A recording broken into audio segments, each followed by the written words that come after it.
حبل اللہ یعنی اللہ کی رسی سے کیا مراد ہے؟ دلوں میں الفت کون پیدا کرتا ہے؟ تفرقہ اور اختلاف قرآن نظر میں کیا ہے؟ آئیے ان سوالات کے جوابات جانتے ہیں اس ایپیسوڈ میں۔ بسم اللہ الرحمن الرحیم۔ ناظرین محترم، السلام علیکم ورحمۃ اللہ وبرکاتہ۔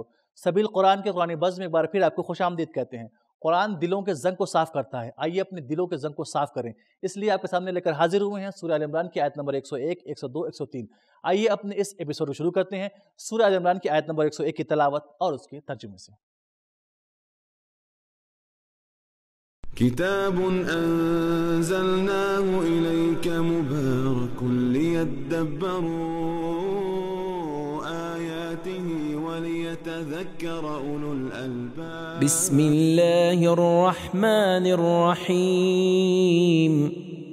وَكَيْفَ تَكْفُرُونَ وَأَنْتُمْ تُتْلَى عَلَيْكُمْ آيَاتُ اللَّهِ وَفِيكُمْ رَسُولُهُ وَمَنْ يَعْتَصِمْ بِاللَّهِ فَقَدْ هُدِيَ إِلَى صِرَاطٍ مُسْتَقِيمٍ۔ اور تم کیوں کر کفر کر سکتے ہو جبکہ تمہارے لیے خدا کی آیات کی تلاوت کی جاتی ہے اور اس کا رسول تمہارے درمیان ہے۔ اور جو شخص دین و کتاب خدا سے وابستہ ہو جاتا ہے تو یقیناً اسے سیدھے راستے کی ہدایت کی جاتی ہے۔ خداوند رحمان الرحیم نے اپنے بندوں کے لیے اس آیت میں ایک نقطہ رکھا ہے، آئیے سنتے ہیں اس نقطے کو بھی۔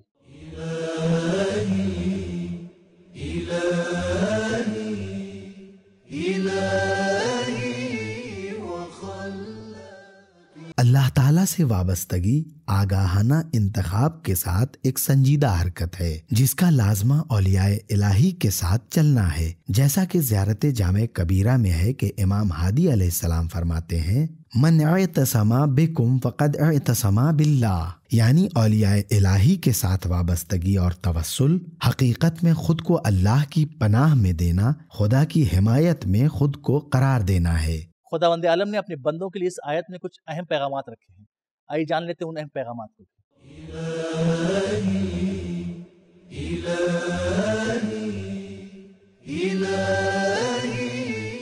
نمبر 1، بے راہ روی، گمراہی اور کفر کے اسباب یا راستے کے فقدان کی وجہ سے پیدا ہوتے ہیں یا پھر حقیقی رہنما کے فقدان کی وجہ سے پیدا ہوتے ہیں، لیکن جب کتابت و سنت، الہی راہبر اور قوانین موجود ہوں تو پھر گمراہی کیسی؟ نمبر 2، کفر اور گمراہی سے بچانے کے لیے صرف قانون ہی کافی نہیں ہے بلکہ راہبر کا ہونا بھی ضروری ہے۔ نمبر 3، اللہ پر بھروسہ، توکل اور مدد طلب کرنا تمام وسوسوں اور گمراہیوں سے محفوظ رہنے کی ضمانت ہے۔ نمبر 4، اللہ سے جڑنے کا راستہ ہر ایک کے لیے کھلا ہے۔ نمبر 5، خدا کے راستے کے علاوہ ہر راستے پر چلنا گمراہی ہے۔ نمبر 6، حرکت کرنے سے زیادہ اہم راہ مستقیم کو تلاش کرنا اور پھر اس پر چلنا ہے۔ نمبر 7، اللہ تعالیٰ پر بھروسہ اور اس سے مدد طلب کرنے کا یقینی نتیجہ ہدایت ہے۔ آئیے اب سنتے ہیں اس ایپیسوڈ کی دوسری آیت یعنی سورہ آل عمران کی آیت نمبر 102 کی تلاوت اور اس کے ترجمے کو۔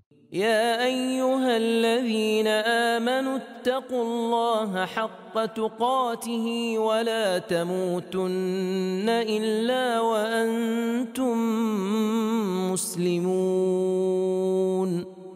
اے وہ لوگو جو ایمان لائے ہو، خدا سے ڈرو کہ جو اس سے ڈرنے کا حق ہے، اور مسلمان رہے بغیر مر نہ جانا، یعنی جب تم مرو تو مسلمان مرنا۔ گزشتہ آیت کی طرح اس آیت میں بھی اللہ نے اپنے بندوں کے لیے ایک نقطہ رکھا ہے، آئیے سنتے ہیں اس نقطے کو بھی۔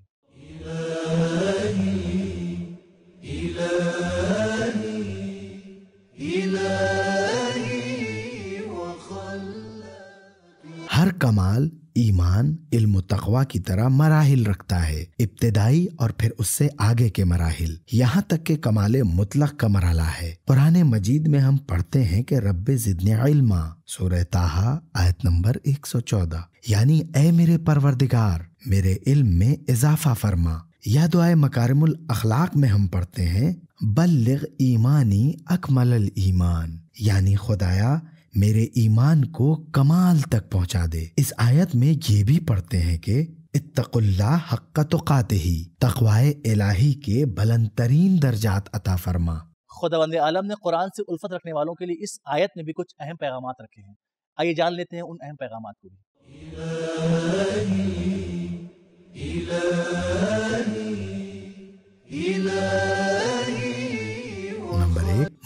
کو ہر روز ایک نیا مرحلہ طے کرنا چاہیے۔ نمبر 2، حقیقی تقوی مبدا اور معاد پر ایمان کے ذریعے ہے۔ نمبر 3، اچھی و نیک عاقبت کا راز تقوی ہے۔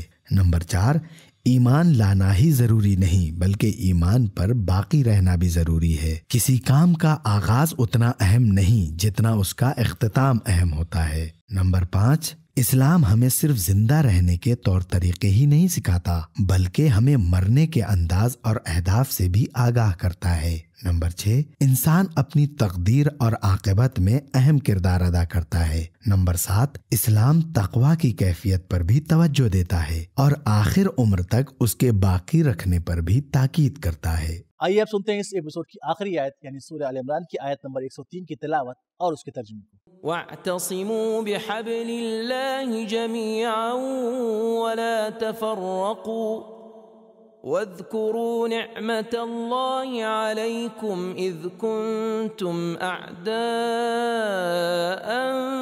فألف بين قلوبكم فأصبحتم بنعمته إخوانا وكنتم على شفا حفرة من النار فأنقذكم منها كذلك يبين الله لكم آياته لعلكم تهتدون۔ اور سب مل کر خدا کی رسی کو مضبوطی سے تھام لو اور متفرق نہ ہو جاؤ، اور ان نعمتوں کو یاد کرو جو تمہیں اللہ تعالیٰ نے دی ہیں۔ اس وقت کو یاد کرو جب تم ایک دوسرے کے دشمن تھے اور خدا نے تمہارے دلوں میں الفت پیدا کر دی، بس تم اس کی نعمت کے سائے میں ایک دوسرے کے بھائی بن گئے۔ تم تو آگ کے گڑھے کے دہانے پر تھے کہ خدا نے تمہیں اس میں گرنے سے بچا لیا۔ اللہ تعالیٰ اسی طرح اپنی آیات تمہارے لیے بیان کرتا ہے تاکہ تم ہدایت پا جاؤ۔ خداوند عالم نے اپنے چاہنے والوں کے لیے اس آیت میں بھی کچھ اہم نکات رکھے ہیں۔ آئیے جان لیتے ہیں ان اہم نکات کو بھی۔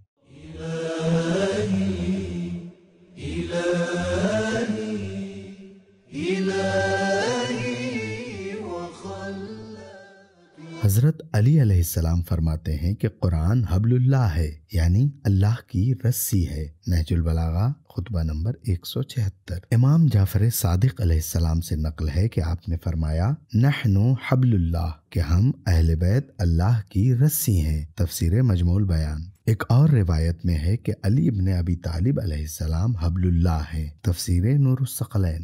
دلوں کے درمیان الفت پیدا کرنا صرف اللہ کا کام ہے۔ فَأَلَّفَ بَيْنَ قُلُوبِكُمْ۔ قرآن مجید میں پیغمبر اکرم سے خطاب ہے کہ لَوْ أَنفَقْتَ مَا فِي الْأَرْضِ جَمِيعًا مَا أَلَّفْتَ بَيْنَ قُلُوبِهِمْ، یعنی اگر آپ روئے زمین کے سارے خزانے بھی خرچ کر دیتے تو ان کے دلوں کے درمیان الفت ایجاد نہیں کر سکتے تھے۔ سورہ انفال آیت 63۔ تفرقہ الہی عذاب اور سزاؤں میں سے ہے۔ جیسا کہ اسلام میں اتحاد قائم کرنے کی خاطر جھوٹ بولنا جائز ہے، لیکن ایسا سچ بولنا حرام ہے جس سے تفرقہ پیدا ہوتا ہے۔ گزشتہ آیتوں کی طرح اس آیت میں بھی کچھ اہم اور مفید پیغامات پائے جاتے ہیں۔ آئیے سنتے ہیں ان اہم اور مفید پیغامات کو بھی۔